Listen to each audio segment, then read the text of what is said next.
another hairstyling para sa aking baby girl. At dahil fan na daw siya ng beanie, nag-request siya sa akin na i-style ko siya ng beanie inspired. Salamin, salamin, salamin.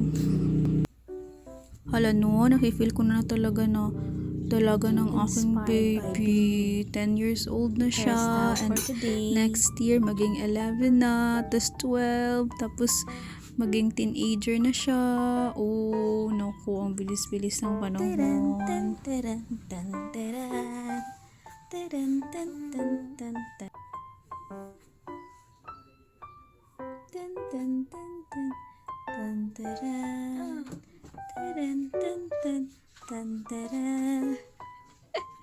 Coconut nut is a giant nut.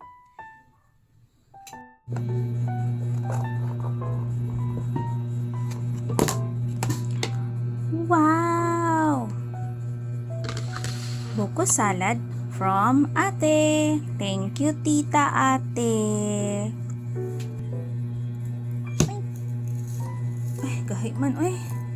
Ito yung masarap na buko salad na pinadala sa akin ni ate through mamang nung nagbisita si mamang dito. Yung naglaag kami ng tuna fest. Sobrang init ng panahon ngayon at nang nakita ko nga ito, yung video na ito, parang natakam ako. Gusto ko ulit kumain ng buko salad. Tapos, basta masarap kumain ng ice cream ngayon na tig-init, halos hindi na nag-aulan, no? My favorite! Ito, another throwback na naman ito.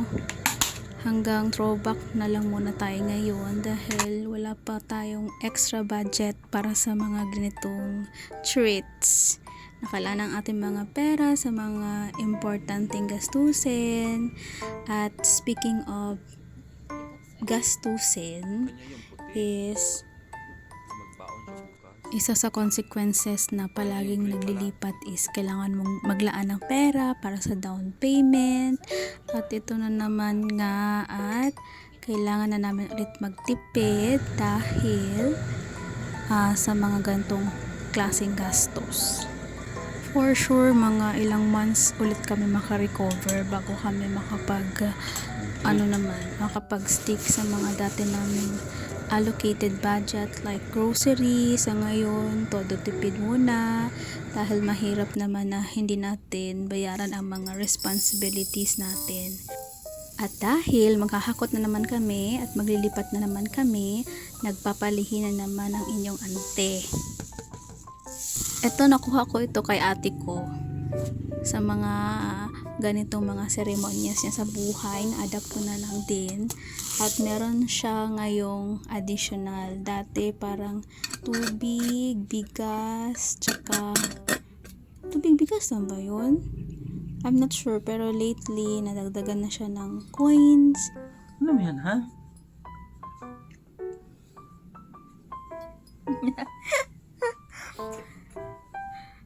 Ay, dati wala mong bulak. Naglilipat tayo, wala may bulak dati. Nadagdagan na nga ng requirements. Ano ba? Ay, Ikaw na magkontra-kontra dyan. grabe, hindi na talaga makaya ang sikip nito. Sobrang sikip. Naunag ko, bubbles na yung aking takip.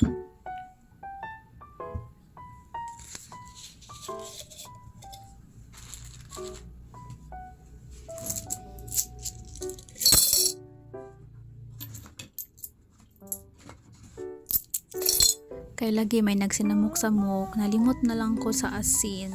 So, to be follow na lang ang asin. Saka lang ako na-realize na nag-edit na kong video. Murag na apagid ko'y kulang, and then later I realize asin di ay to. I'm not sure kung ano ang gina-represent ng bawat isa, pero ding bugas importante kay siguro pa para hindi mahutdan, and then water para mag-overflow gihapon ang grasya. Though ang Ginoo magid maghatag sa ato grasya, no, pero part namang good ni sa nakasanayan na, so dili wala may mawala. Kaning cotton gibalhin na lang pud nako siya sa heart shape nga container kay Basi pa mapalihian ng atong mga relasyon sa atong partner, magaan lang ang tanan, kung mag-away man dali lang masolusyonan ang mga problema. Of course, naapod ang kwarta para na ay kwarta per me. Pera ang nagpapatakbo sa mundo. Char. Pero syempre, aside sa kwarta, naapo yung mas pinaka-importante, and that is our family. And above all, ang atong relasyon sa ato ang Creator. And ang hapit na malinta ng asin, kay siguro panghadlok ni sa wakwak.